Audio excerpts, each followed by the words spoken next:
cool lick back on the 1, so we started off exactly the same. Today I'm breaking down a really cool concept by Guthrie Trapp. We're in the key of A. We're playing over the 3 chords of a blues, and the concept is this one lick idea that he uses to outline the 3 chords of the blues. So let's get into this first lick. Now watch. Here's a great idea. Watch this. So if I go, I'm bouncing around a little bit, but I'm going to show you some good stuff. So right here, that's pentatonic, but you got to know that chord and you got to know that information around there to be able to, confidently hit these notes because that's the foundation. Okay, so if I go here. So this first lick, so we're in the key of A. We've got A dominant 7, A major, right there in that position. Our major pentatonic in that position.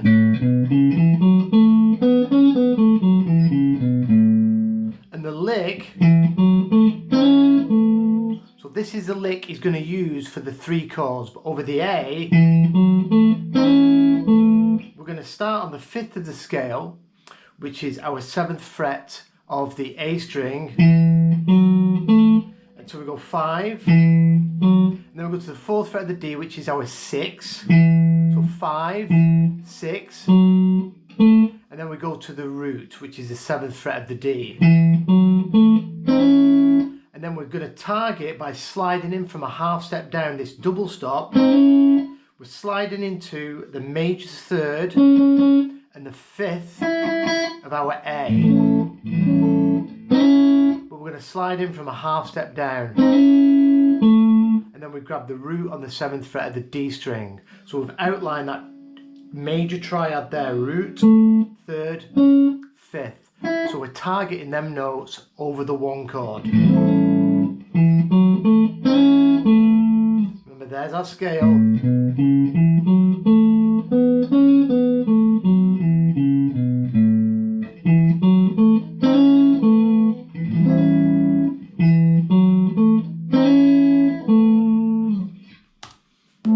Over my 4 chord. So I'm just playing. So over the 4 chord, so now we're going to D9. So we can do the same idea. Root, 3rd, 5th.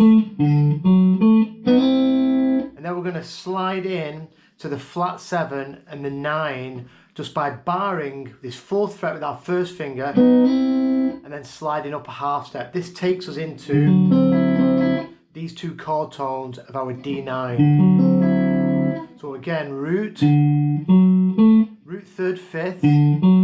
So that's an arpeggio of this 4 chord. And then we finish, we come up to the 7th fret of the D string. This is back to our tonic, or if you're thinking the 4 chord, this is the 5 of the 4 chord. So again, targeting chord tones from that chord. From the top.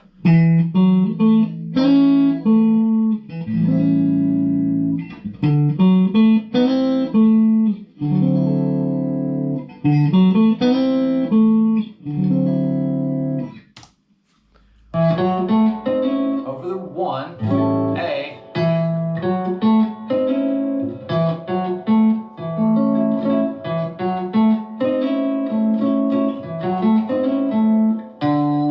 Right to the 4.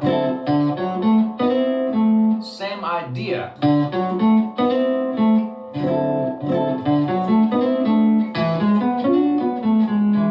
to the 5. So the 5 chord, so where we started on the 4, we're just going to move that up a whole step, and there you'll have E9. So we're going to do exactly the same move as what we did on the 4. Sorry.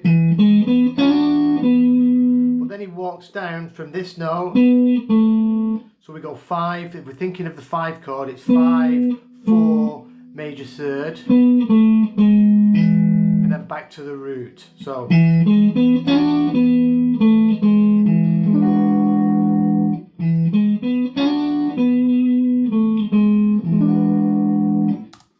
same lick. Watch this. See, I'm targeting those notes, the third, the root.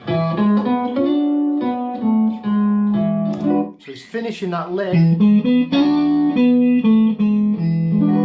So we're targeting the notes of that chord. So there's the 5 of the chords. We've got root, third, fifth, sliding into the flat 7 and the 9.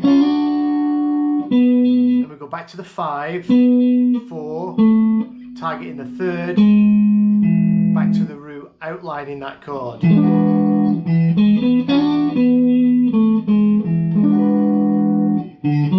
Sorry.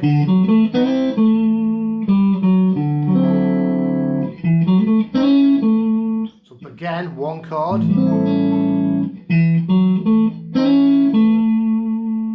4 chord, 5 chord, 4 chord,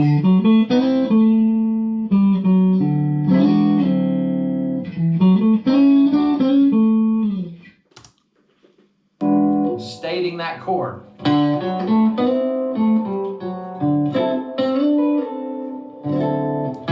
So Guthrie puts in a cool 6 there, back when he goes back to the 4 chords, so the 5, then to the 4,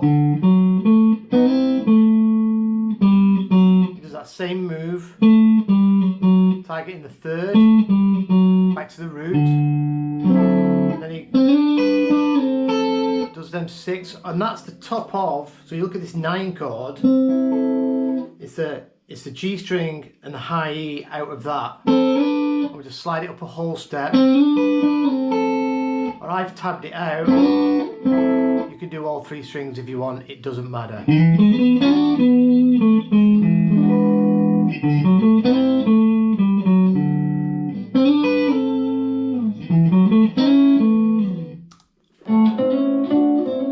a good one.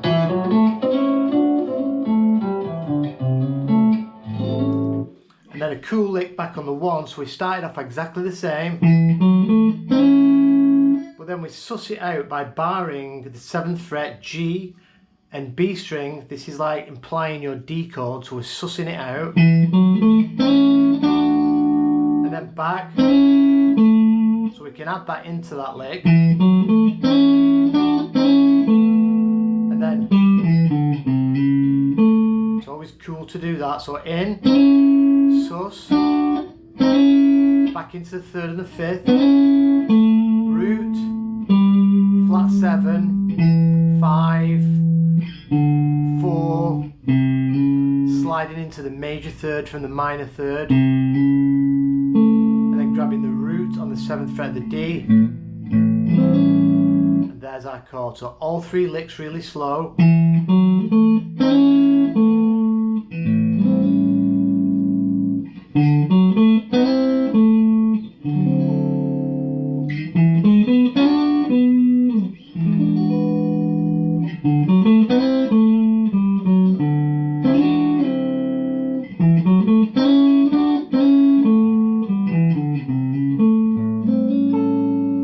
Practice it slowly. You can get jam tracks off the internet and just go through them as the chord changes. You can get some cool jam tracks where it shows the chord on screen, so do the lick over each chord, and you know that will teach you good timing and it will give you a good sense of space. You can play this stuff on your own and you can start understanding the space in between and add in other licks, which is probably something I'm going to get more into as well. So have some fun with that, and I'll see you in a couple of days. I'll put this on my Patreon with the tab sheet and we'll get into something else on Monday. Cheers.